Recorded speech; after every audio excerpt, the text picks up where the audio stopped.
que vous vous naturalisez français? Vous envisagez de rentrer au pays, je suppose, de confronter au froid. Tu es africain, ah tu viens de quel pays? Beaucoup de personnes m'ont demandé pourquoi je retourne en Côte d'Ivoire. Dans cette vidéo, je vais t'expliquer les 7 raisons pour lesquelles je veux retourner en Côte d'Ivoire. Il reste jusqu'à la fin. Et en plus de ça, j'ai un secret pour toi. À tout de suite. Je vais tout vous expliquer, et sincèrement. Tout d'abord, je m'appelle Las. Je documente mon retour en Côte d'Ivoire. Si c'est une thématique qui t'intéresse, alors n'hésite pas à t'abonner pour suivre le voyage. Et clique sur la cloche de notification pour ne rien manquer. Je tiens sincèrement tout d'abord à remercier toutes les personnes qui m'ont donné leur bénédiction, qui ont liké, qui ont commenté, qui me donnent de la force et qui me donnent du courage. Et ça me permet en fait de me rendre compte que je ne suis pas tout seul. Peut-être qu'il y a des personnes aussi comme moi qui veulent retourner au pays. Peut-être qui n'osent pas ou qui ne savent pas comment ou par où commencer. Je vais tout d'abord t'expliquer pourquoi j'ai vraiment décidé de retourner au pays. Et dans une prochaine vidéo, je t'expliquerai vraiment comment. Et le comment en fait va représenter le retour. Ça va conditionner tout le retour. Ça sera vraiment en plusieurs fois. Est-ce que tu es prêt? C'est parti. Alors la première raison, c'est le décalage intérieur. Le fait de ne pas me sentir aligné. Je me souviens le jour où je me suis naturalisé français, à l'âge de 18 ans, j'ai eu un entretien. Et la dame, elle m'a posé 2 questions. La première, c'est pourquoi est-ce que vous vous naturalisez français? Je lui ai juste dit naturellement, mes parents sont venus en France et ont décidé par regroupement familial de me faire venir. Mes frères et sœurs sont nés ici, nous sommes 5.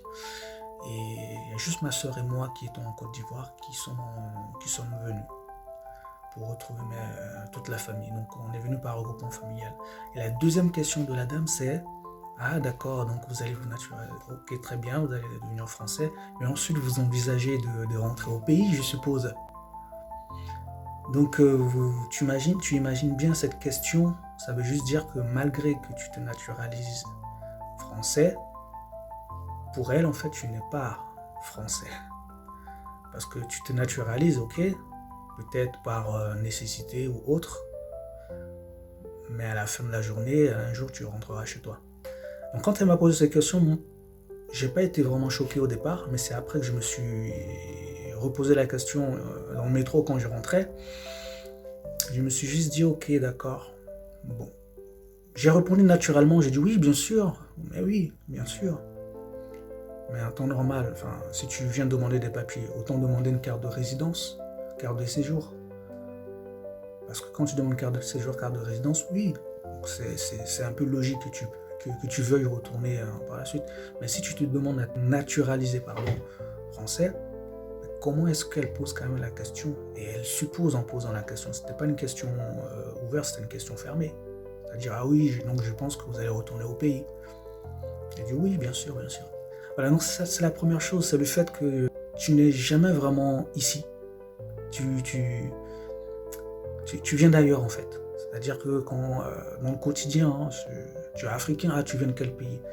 Oui, je suis africain, je viens de tel pays. En fait, c'est juste pour dire de manière générale, on vient tous de quelque part. Et la nature veut que tu retournes là d'où tu viens. Donc moi, c'était juste ça, ne pas être aligné par rapport au quotidien en fait. La raison numéro 2 de pourquoi je veux retourner en Côte d'Ivoire, c'est juste évident. Le climat. Tu as beau vivre, en tout cas moi, pour ma part, je ne vais pas généraliser, j'ai beau vivre ici depuis plus de 25 ans, je ne m'habitue toujours pas au froid. J'ai travaillé en station de ski, plusieurs saisons, plusieurs années. Je ne m'habitue toujours pas au froid. Lorsque tu te lèves le matin, il y a déjà ta première pensée, c'est le stress que ton travail va t'apporter. En plus de ça, tu vas te confronter au froid à l'extérieur. Donc tu vas déjà te camoufler. Tu vas porter 2 pantalons, 2 pulls, double chaussettes, blouson. Tout ça pour vraiment te sentir, de manière générale, tu es recroquevillé en fait. Tu vois, c'est ce que je me sens, c'est comme ça que je me sentais. Quand tu arrives en Côte d'Ivoire, déjà il fait chaud, très chaud toute l'année. C'est pas juste 3 mois dans l'année. Il fait chaud toute l'année. Tu n'as pas de surprise. Il ne va pas neiger un beau matin. Tu ne vas pas te lever un... Bon, on a l'harmattan chez nous en Côte d'Ivoire, c'est vrai, mais c'est rien, quoi. L'harmattan, c'est la période où il y a des gens qui mettent des cols roulants en plein soleil. Je me dis, mon gars, c'est comment? La troisième raison, vous allez vous reconnaître, le monde du travail en France. C'est beau, il n'y a pas de souci, on se lève le matin, on gagne dignement notre pain, on travaille. T'as beau faire tous les efforts du monde, tu sens quand même un plafond de verre. Et je ne le dis pas pour faire joli, parce qu'on l'entend souvent, mais moi je vais te dire vraiment ce que j'ai vécu en termes de plafond de verre. À la base, je travaillais dans l'animation touristique quand j'ai commencé à travailler. J'étais jeune, j'ai pas mal voyagé, etc. J'ai appris, j'ai évolué. Et le fait d'être dans les villages vacances, ça m'a ouvert les yeux en fait sur l'hôtellerie.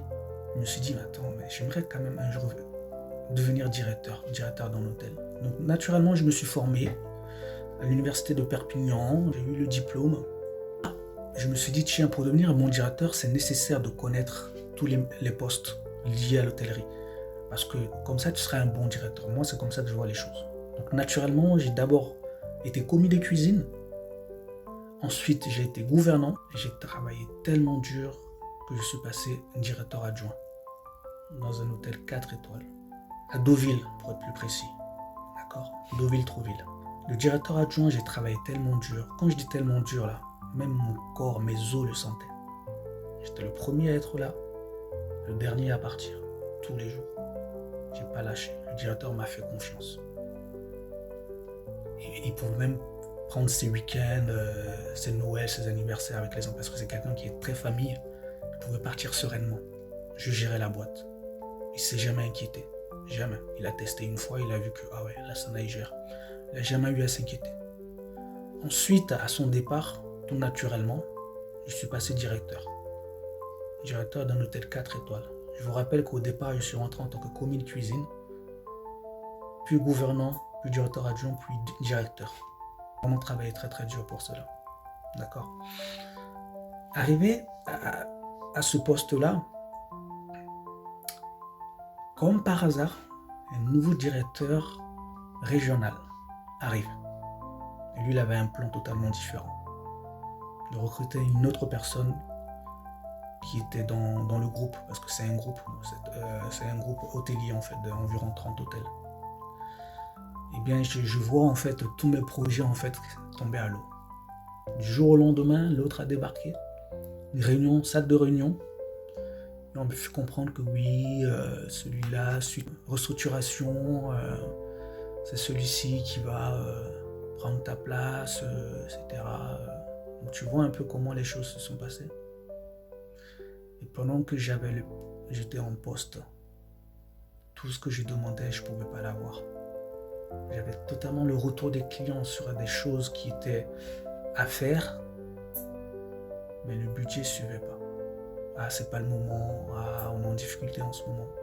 Et lorsque l'autre est arrivé, on lui a déroulé tout le tapis rouge. Je ne vais pas rentrer dans le détail, ça sera peut-être dans une autre vidéo, mais pour te dire que ce fameux plafond de verre, il est là, il existe. Et je me souviens qu'un jour aussi, à la même période, j'ai échangé avec quelqu'un qui était en Côte d'Ivoire, qui ouvrait des parcs aquatiques.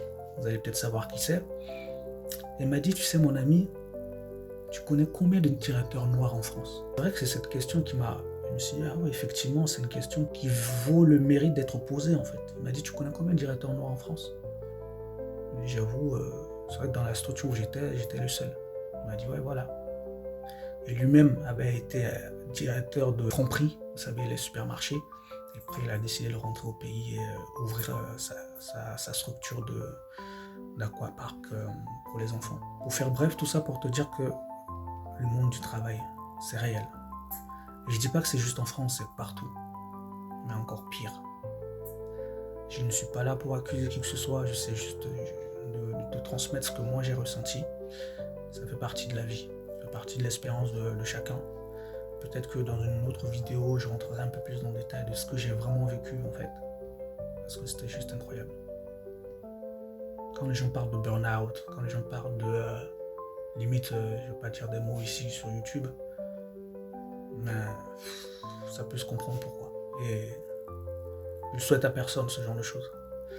Voilà, donc le monde du travail. C'est assez... c'est comme un film. Il y a beaucoup de choses à dire sur ça. Quatrième raison, cette routine en fait qu'on a ici en Occident, c'est pesant, c'est lourd. Parfois j'ai juste envie de me dire ce que je fais, quel sens ça a en fait. J'en ai parlé brièvement dans ma première vidéo, mais quel est le sens de tout ce que je fais aujourd'hui? Qu'est-ce que ça apporte en fait dans le monde? C'est ça. D'avoir un sens. Un sens que je n'ai pas en tout cas actuellement là où je suis. Le fait de travailler sans réel sens profond. Quelle trace je laisse dans ce que je fais en fait?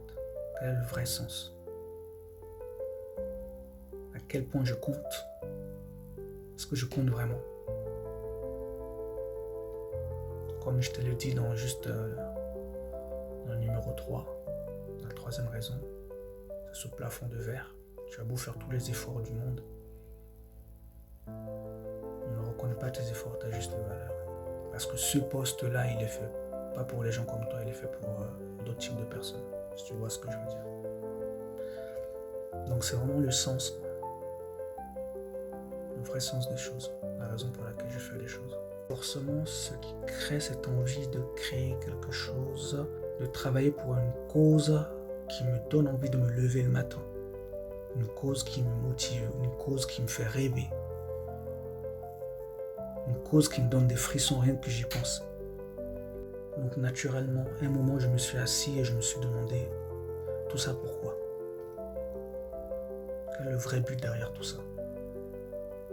J'ai pas eu de réponse ce jour-là. Donc la cinquième raison, c'est tout simplement mes racines, mon identité. Je suis Lassana, mes amis m'appellent Las. Mon identité, mes racines, c'est la connexion à mes sources, à mes ancêtres. Mon grand-père s'appelait Lassana, comme moi. Et j'ai eu de la chance de le connaître. J'ai eu la chance d'être là le jour où il nous a quittés.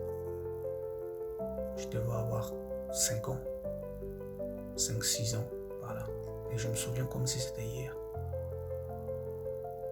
Et j'aimerais pouvoir raconter des vraies histoires à mes enfants, ou aux enfants de mes enfants. Et afin qu'ils ne soient pas déracinés, qu'ils aient toujours cette connexion avec l'Afrique. Parce que nous avons des grandes histoires. Il y en a tellement que la plupart d'entre nous, on ignore en fait notre vraie histoire, notre vraie identité. Qui on était, qu'est-ce qu'on faisait avant l'esclavage. Parce qu'en Occident, on nous a dépeint. L'histoire africaine avait commencé à partir de l'esclavage. Alors que non. Avant tout ça, il y avait des royaumes. L'Empire Songhai, et c'est important.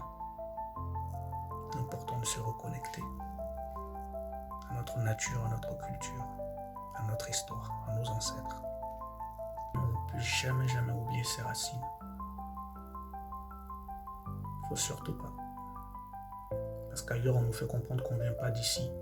La sixième raison pourquoi je veux retourner en Côte d'Ivoire, c'est l'envie de construire au pays, de participer au développement, de créer mon histoire, d'aider, d'apporter quelque chose. Parce que je ne veux pas juste vivre en fait. Je veux construire. Et on a beaucoup de choses à faire encore. On a tout en Afrique. Très honnêtement, j'ai peur. J'ai peur de ne rien faire. Déjà, c'est la première peur. Parce que si je ne fais rien, je sais que je vais être vraiment triste. Parce qu'un jour, quand je vais m'asseoir ou quand mes futurs enfants, même quand je les regarderai, je n'aurai même pas besoin de dire quoi que ce soit. Quand je les regarderai, je saurai ce que j'ai manqué. Quand tu décides de revenir en Afrique, c'est pas genre tu as peur de revenir à la brousse, c'est pas ça. Tu as peur d'échouer ton retour. Il y a une phrase que je me dis souvent. Nous devons être à la hauteur de nos ambitions. Parce que si ce n'est pas toi, ce sera qui? Si ce n'est pas maintenant, ce sera quand? On est ensemble.